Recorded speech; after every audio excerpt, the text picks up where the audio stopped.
I think this is the first day off that Kyle Brandt has had since he started working here.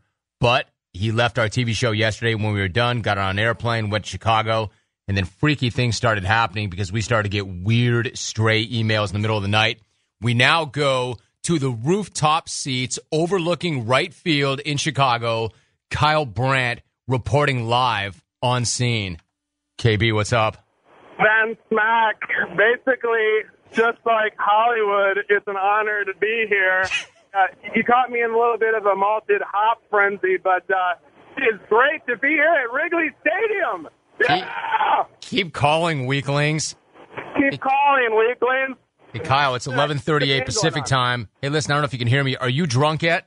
I've been drunk since I landed at 10 p.m. Central Time last night or something like that. Dude, last night was a mess. Talk to me. How so?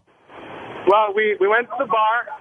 The rest of my, frat-tastic buddies out here with me, we're all going with these micro brews and everything. The cocktail waitress comes by. You know exactly what I went with. Sapphire martini, straight up with olives. She offered blue cheese olives. I accepted. And then I went hat trick. 3 of them. Just totally uncalled for, totally over the top.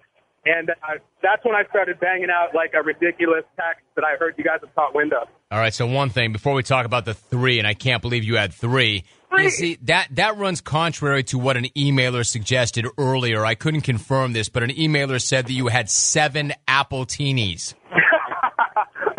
No appleteenies, 3 martinis, and then, of course, you got these guys here who are, I've discovered a bachelor party guy. And it's the guy that you think is going to go this hard this weekend is the single guy who's still in his 20s. The guy you got to worry about is married dude with 2 kids who has the hall pass for the weekend and wants to do nothing but shots and beers and drinks at one time. We shot Maker's Mark after the 3 martinis. It was a mess. Oh, dude, that's disastrous. First of all, married guy with 2 kids with a hall pass is definitely going to go harder than anybody else. Now, Kyle, not that you need help with other things, but I taught you about Bombay Sapphire straight up. 1 is a given, 2 if you're feeling it, but you never do 3. No, it's like, because after you've had that second martini, you're like, you know what I need? I don't think I've had enough gin, so give me another one. The problem was, dude, we didn't have to go to the bar to get it. We had this cute little cocktail waitress who just kept coming by, and what am I going to say? No? I'm at a bachelor party, so I got the 3rd, and then there's always some guy who thinks he has to, up the ante by ordering the round of shots, just take it to the next level. And so we were shooting Makers, and I'm not going to say I blew chunks last night, but I probably should have. Now, I was going to say, in fact, if you were to blow right now, what would you be, 0.25? Yeah, I would. I mean, it would definitely be way, way over the legal limit. That's why we're in walking distance from Wrigley. There's no way I'm getting behind a motor vehicle today or anytime. Yeah, no, I wouldn't recommend that. Not till midweek. Not till midweek. Hey, talk some baseball, Kyle. Kyle Brandt is on location. He's right near Wrigley. He has the day off. What was the north side reaction to the perfect game on the south side? Are you sober enough to follow that and break that down? That's the more important question. I'm not going to do really any analysis of that. Really, I thought there'd be this huge reaction from the north siders that the Sox got over and they stole the spotlight. I'm not sure that people here at this game know if the game is going on. I'm not sure myself if it started. It's like you always hear about, man. It's an excuse to drink. I've heard that the Cubs scored, but I don't know, and I really don't care. All I know is I got St. Pauli girl, and I just crushed a rib which was divine. Hey, Kyle, if you went as hard as you did last night, and if you've gone as hard as you obviously have already today, what's the plan tonight? The plan is to, if it ain't broke, don't fix it. I drank my breakfast this morning. Honestly, dude, I woke up to my buddy Butler where I'm staying, and he goes, dude, time to get up, and touched the cold glass of a Bloody Mary to my forearm as I slept.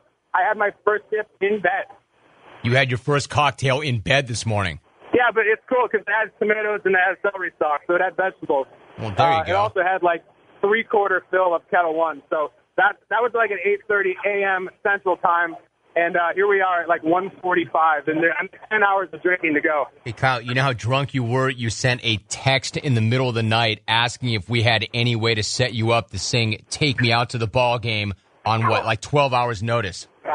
Is there anything that could be more incriminating about me being overserved last night and thinking in the middle of my binge drinking, hey, maybe I should not only sing, freaking take me out to the ball game. Sorry, Alvin, I said freaking. But I think Chase Stu is the guy who could turn it for me. Like, he would just call the Cubs media relations people and be like, yeah, I've got this guy, Kyle Brandt. He's gorgeous. And we'd like to have him sing tomorrow. Can you make that happen for me? I don't think that would have been the pitch. I don't think the pitch would have been, I've got this guy, he's gorgeous. Jay Stu probably would have said, I got this guy who was on The Real World once back in the day. Like 9 years ago. 9 years ago. And anytime you bring it up, he gets pissed off. No, I was actually hoping, because if I sang Take Me Out to the Ball Game, I wanted to have the phone on speaker. I wanted to do it live on the air. And surprisingly, it didn't happen, or Jay Stu couldn't turn it. I don't know what was up with that. I've never heard you so entertaining. You should drink at work. You're very entertaining today, Kyle. Well, you're the boss.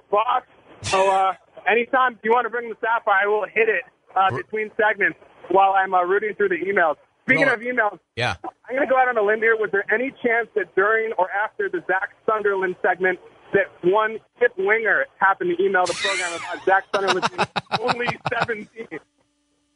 Yeah! Melvin!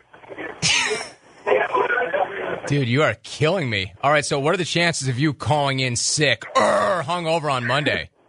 0 chances, dude. I am the true warrior. I will get up, even if I have to go hair the dog Monday morning and have Sapphire on air. I'll do whatever I have to do. The most important... Oh, no, you've been on the air drunk long enough already. I don't think we need to do that Monday also. I have one final question, and the most important question as far as I'm concerned. Is Melvin man enough to turn this segment into the week it was? Does he have the game? I know right now he's going, dude, no. Is he man enough to turn this into the week that was? I can answer that this way, Kyle. Now you're done. Now I'm done. Kyle Brandt, live from the rooftop seats overlooking right field in Chicago. But you outdone yourself now. Now you're done.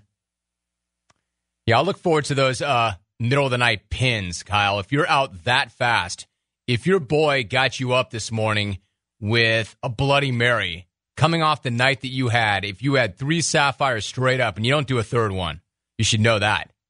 Unless it's a bachelor party and you're with your boys back home in Chicago, then you do a third one and you start firing down a bunch of Maker's March shots also. And then you get up to a Bloody Mary, and then you go over to the yard and you get some seats on a rooftop, and you don't care about how the game is going, and then you call and you hold court on this show, and then you start trying to direct and produce on site while drunk. And then you get run. Freaking Kyle Brandt. All right, I got to get out. Hey, Stu, that's not a green light for you to get drunk and come on the air, or you, Melvin. He just glossed Melvin like 5 times. You either, Moss, even if you are the best in the Midwest. I'll read this going to break. Hey, Rome, I love how Carl Grant went with the public service announcement to avoid getting behind a wheel after drinking after his house visit story. In this call, I think we can all agree that he is a fantastic role model. Brian in Santa Monica. CG. All right, we'll see whether or not Carl Grant made the weekend review when we come back. You're listening to the